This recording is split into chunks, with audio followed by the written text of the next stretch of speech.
AI, artificial intelligence.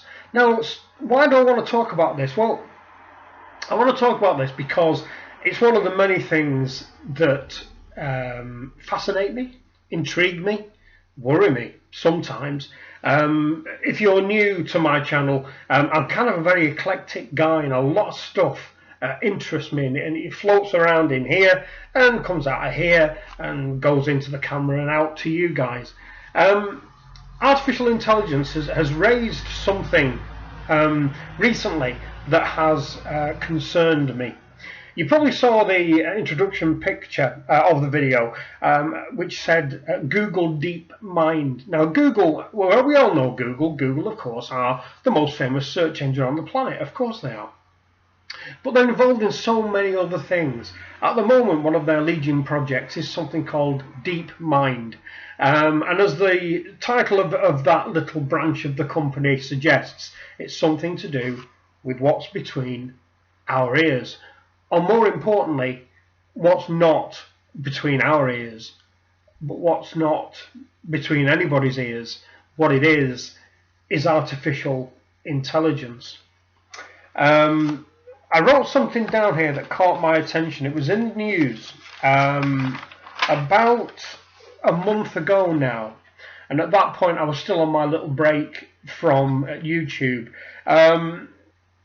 And this is kind of what worried me, that whether we, as a civilization of the planet, should allow this to carry on.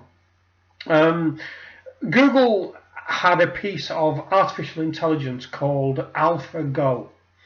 Now, AlphaGo has been under development with Google for a long time, and what it basically is a totally independent, I want to say machine, because I've not got a better explanation of what it is. So on that basis, I will call it a machine. What it's actually done, it has beaten the world's best player in a game called Go. And Go is a very complex, very hard game to learn to play, which is Chinese in origin. Now, you may have seen it being played in movies and things.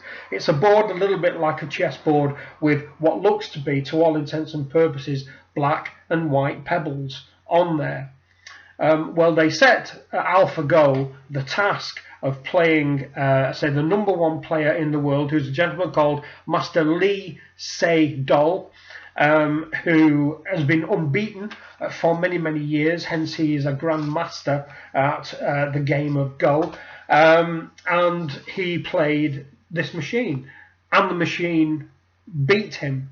Now, how did it do that? Well, how it did that was, unlike a lot of chess playing machines, who basically look at the rules of chess, all the moves the chessmen can make, all the possible outcomes of all the possible moves, all the history of all the games that have been played by all the famous players such as Bobby Fischer, etc., and putting them in a memory.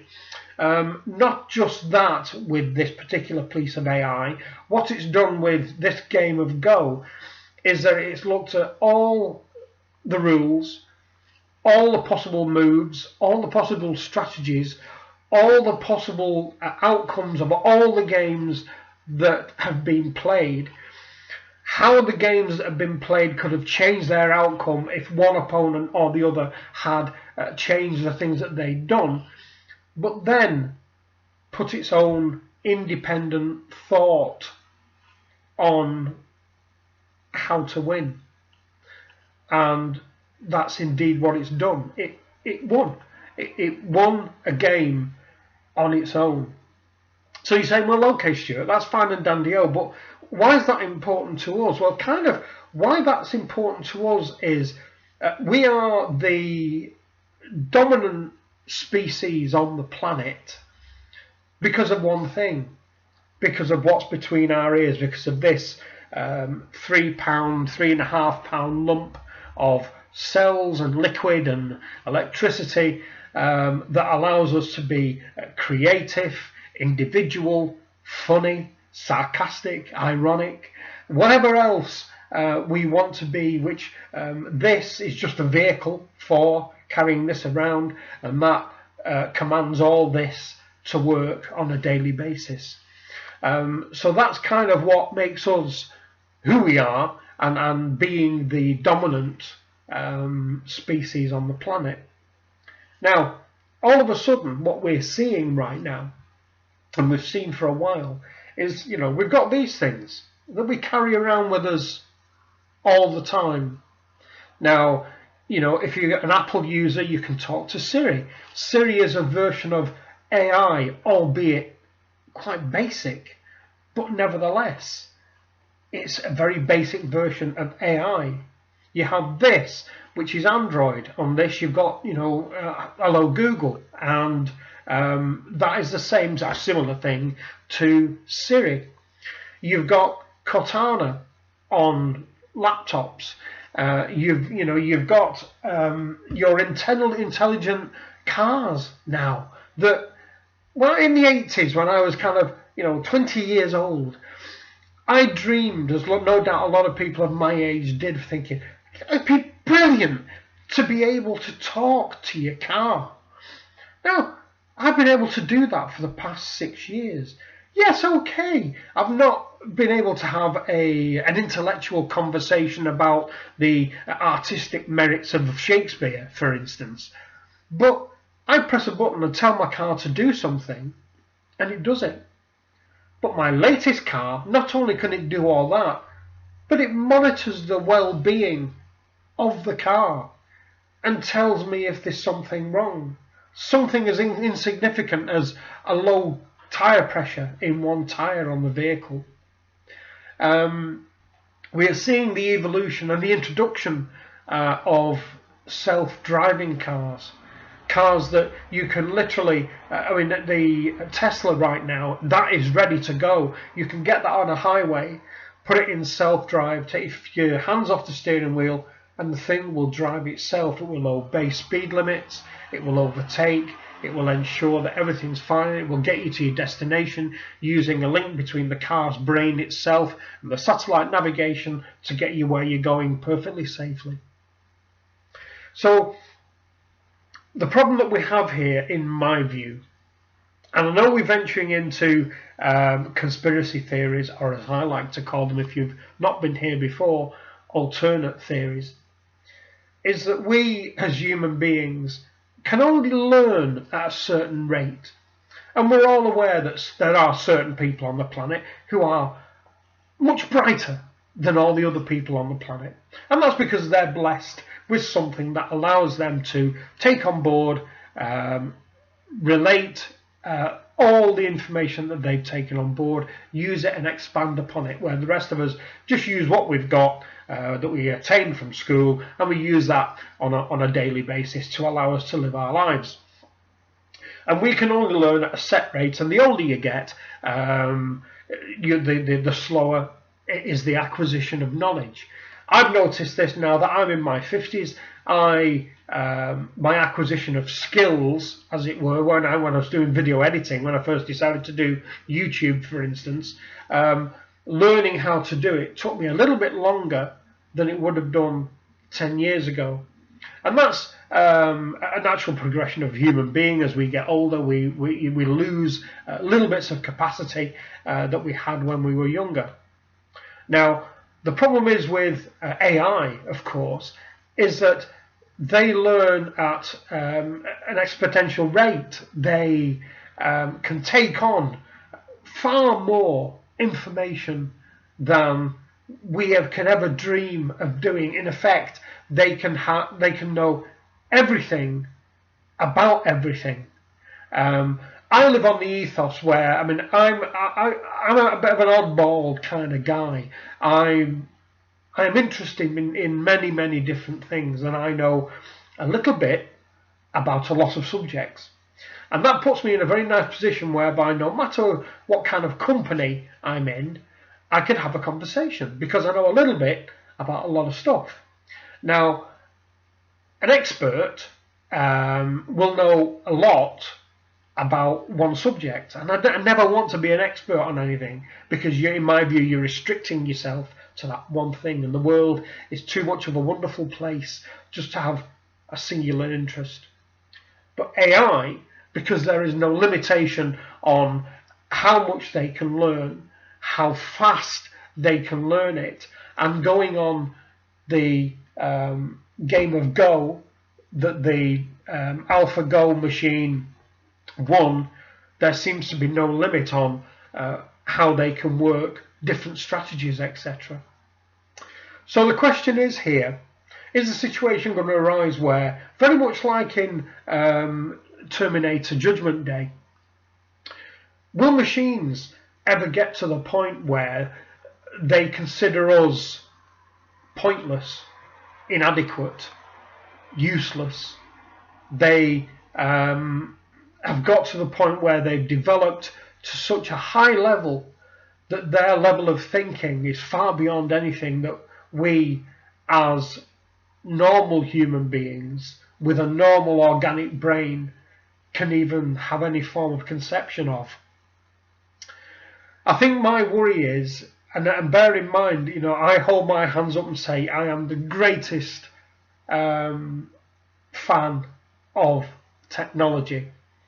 But technology, in my view, has got to be there to make our lives better, easier, more enjoyable, more fun. But that technology, to enable us to do that, has to be in our control. And up until this point in our history, we've never made anything that can supersede us. It appears to me right now that if we haven't already, we are on the verge of creating something that can make us obsolete. And that worries me slightly. AI could be a great thing. Let's take Stephen Hawking, for instance. The day will come where he will still have the ability to use his brain, and he will be able to think the great thoughts and work out all the great problems that his intellect allows him to do. But as we are all aware, over time, his body is degrading and it's letting him down more and more, and he can do less and less with what he's got. So when the day comes where none of his body works, but hopefully his brain is still functional and he can still, for want of a better phrase, live a life, AI could be fitted into his high-tech chair, and it will anticipate all his needs and all his wants, and will carry them out for him as a symbiotic kind of creature, is as it were. Stephen Hawking will need it, and it will need Stephen Hawking to actually, for want of another better phrase, exist. But there has to be that control there. And I am worried to an extent that we are now pushing ourselves, because this is what we do as a species. We tend to wait for somebody to say, that's impossible. It's just impossible. And then we go out to do it. It's a little bit, when the Wright brothers must have heard somebody say, it's ridiculous. Man will never be able to fly like a bird. What are you doing, boys? So what did they do? They went out and proved those people wrong. And I kind of think that's what we're doing with AI. Throughout the years, people have said, it will never happen. It can't happen because the technology will never be there. But as we're all aware, transistors made such a massive difference. It was such a revolution in electronics. And then, of course, printed circuits, and now graphite and the further development of that, graphene, which has been developed here in Manchester, by the way, which is a great conductor of power, but also they also think it will be the next generation of circuitry. So are we doing what we've always done, which is push ourselves to develop things which other people think are impossible, but we as human beings make them possible? But is this making it possible a one step too far?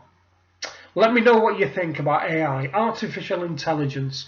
It is something that I believe has such great potential for the human race. It may well be the case that AI will come up with a cure for cancer. Who knows? Because it has the power to think outside the box, something where we keep coming up against a brick wall, perhaps, but perhaps AI will be able to get over that wall and look at something that we can't see quite yet. So maybe that is the potential of AI, but the threat of AI is, will it consider us to be useless, pointless to its existence, and will it at some point press that button as it did in Terminator 2 Judgment Day? Who knows? Anyway, I hope I'm wrong, but I think it's an interesting subject. Please let me know what you think. If you are a computer programmer and you are involved in some form of AI development, let me know. Let me know if you have a car that you now talk to that's just blown your mind by being able to speak to your car. Have you got a Tesla? If you're in the States or somewhere, and maybe you've got a Tesla and it's the best thing, and you sit there and you think, how does it do this? How does it do this? I know, when I've used tech, when I've got my new mobile phone and things, you think, how does it do that? How does it know how to do that? How does it know where to look for that information?